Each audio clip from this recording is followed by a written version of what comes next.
What's going on YouTube? Chronos here and welcome back to the PSO2 video.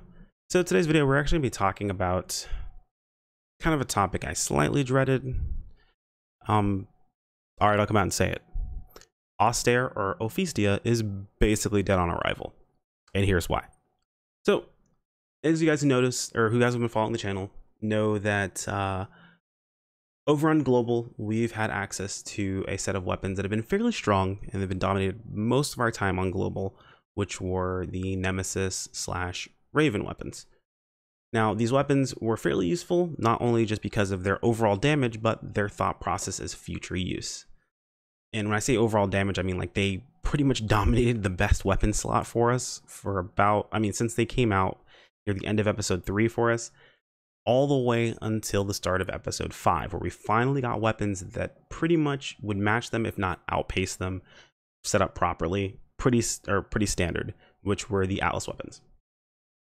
Now, why am I saying these, or why am I saying the upgraded version of these weapons are dead on arrival?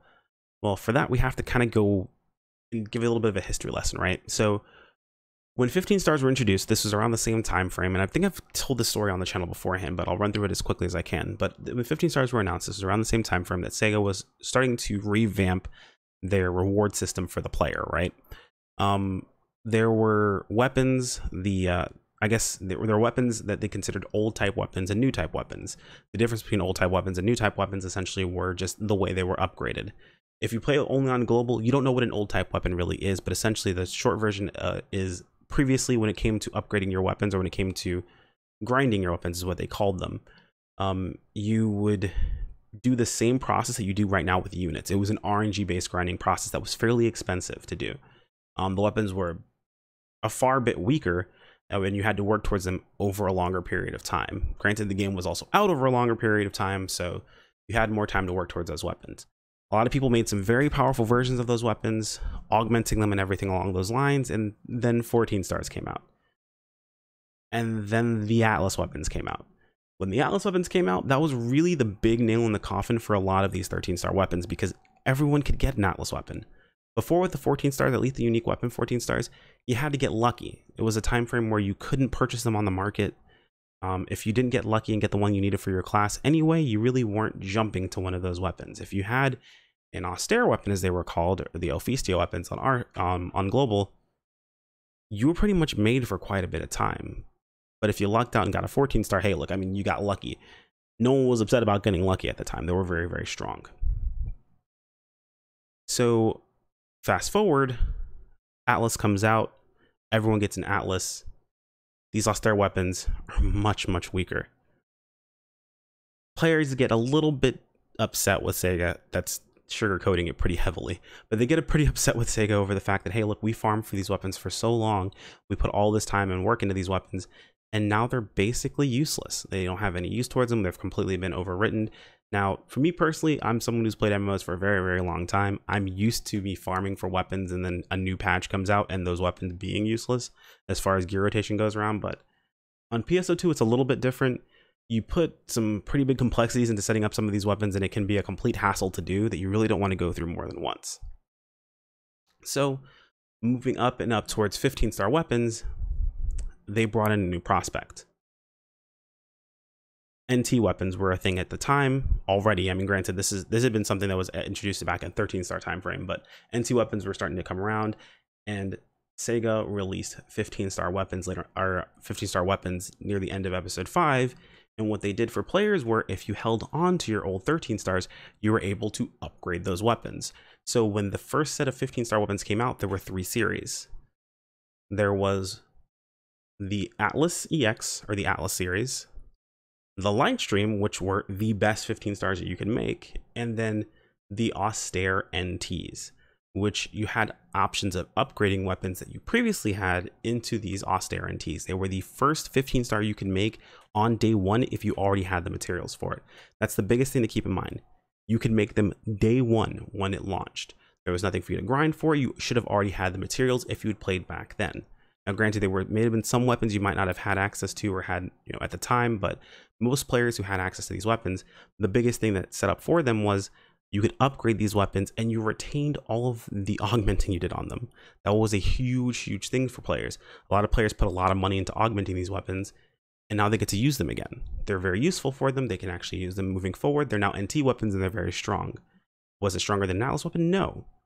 But you didn't have to grind for it. You already had it. It would make the Atlas grind a lot less painful. And if you really didn't worry too much about it, you weren't hurting yourself substantially using a 13-star weapon when 15-star was the meta. So fast forward even further to us right now on Global. So let's keep in mind. So when these launched, these 3 weapons were the ones that were to go for. This was technically the weakest of the 3. You can see right now, SEGA had an upgrade series. You needed either an Austere Caliber or Invade NT plus 35. Basically, you needed all of these things here. So either you had an Austere.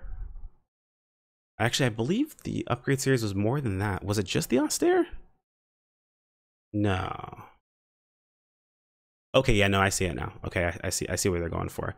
It was either the Austere Caliber or an Invade NT plus 35 with what's called a Raven on our servers, a Nemesis, and an Ares sword with 400 X cubes. So that's kind of what you'd be looking at. It was basically an option to use this Austere Caliber as part of the upgrade series. That way you retained everything that was used for the actual weapon itself. Austere Caliber being, of course, the sword. Name changes depending upon the weapon series that you were going for, or depending upon the weapon type category you're going for. But of the 3 choices, this was the weakest one. The only reason it was great was because you had some value for an old weapon. What you really farmed for was probably going to be an Atlas, and you farmed for an Atlas while you're eventually going to be working towards a Lightstream. Lightstream weapons required 50 kills of a specific boss to even get the upgrade item that you needed to make it. So it was kind of like the long game you were playing for a Lightstream. This was the strongest of the 3 choices for most classes. There's something to be said for Atlas for certain classes because of the S4s, but it depended, and it was very specific to individual classes. But this was the case, what you're mostly going after for most classes. But Austere was just kind of like, I don't want to call it the consolation prize, but it was the way of saying, hey, look, we're not going to totally devalue a previous weapon you had access to, right? You could use it for something. So now we fast forward to Global. And they've done something a little bit different than what JP had at the time.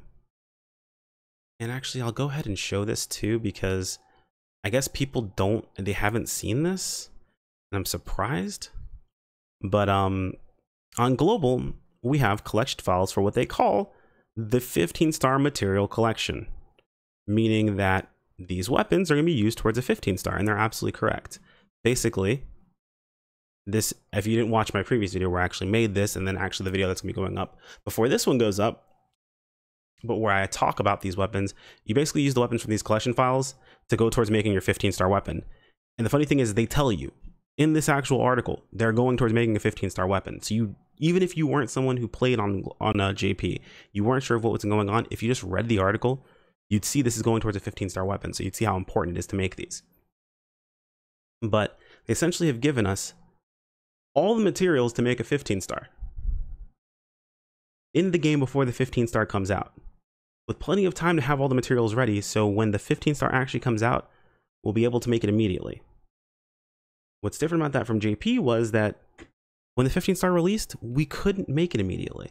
We had to get an RNG drop of a Judas weapon to make a Lumiere weapon. Also, the materials that were involved with it were also RNG.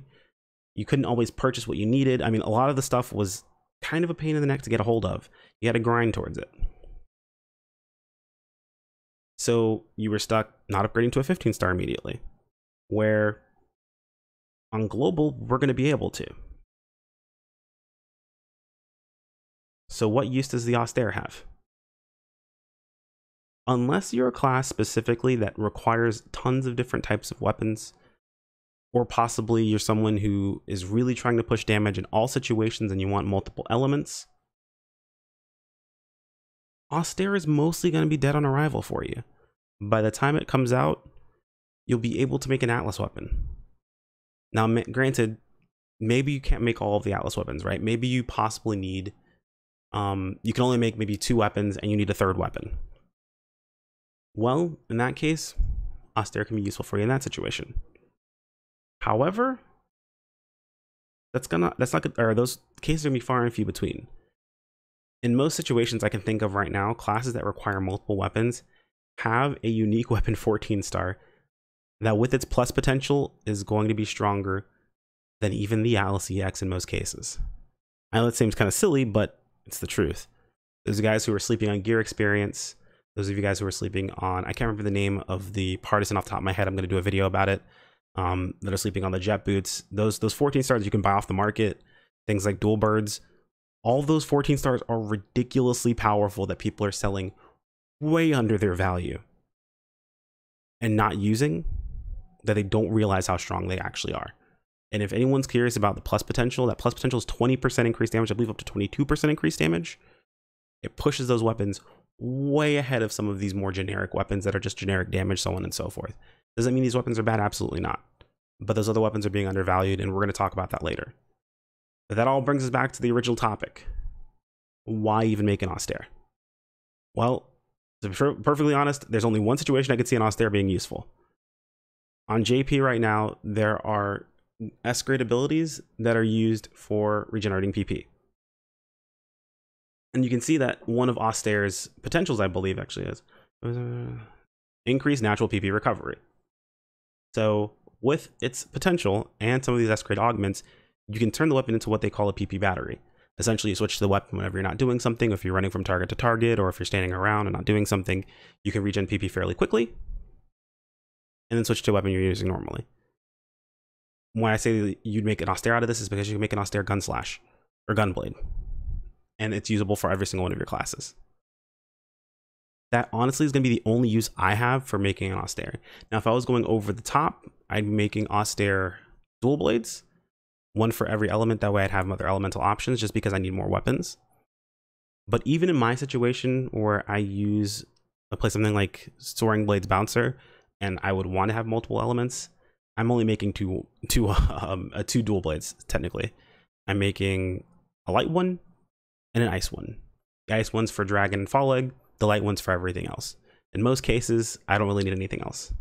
I may make a third, we'll have to see. But other than that, anyone else really isn't going to have a use case for these weapons. So unfortunately, like I've said in the video multiple times, like I said at the very beginning of this video, Austere weapons are mostly dead on arrival. Will you have use for them? Can you make use for them? Yes.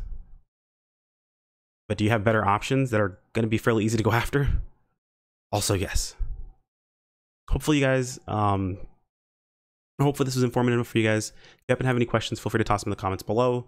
Again, don't go all doom and gloom over these weapons. The Nemesis / Raven weapons did have their place, and they did fulfill a very good spot for us. They were pretty much our go-to weapons for a very, very long time. Even if we cut out the longevity that they had in them, really making that Austere weapon was only going to cover us for like maybe, the way things are going, maybe an extra 2 weeks to a month tops. So I wouldn't feel too bad about losing out on that time frame. You were going to be replacing it anyway for better weapons fairly quickly. They just kind of jumped us a lot quicker to the Atlas EX than anyone really expected. But now with this happening, I'm thinking about other weapon choices and other weapon processes that are going to be popping up for us. So we'll keep that in mind for future content. But as always, guys, a like on the video is much appreciated. It absolves you of half of your ad block. The other half is absolved by subscribing. Both are completely free and help me out a ton. If you guys want to keep up with the videos as they go live, make sure to click on the bell icon for notifications. It also keeps you notified of any community posts that I pop up. If that's not really your jam, you can always follow us over on Discord or Twitter.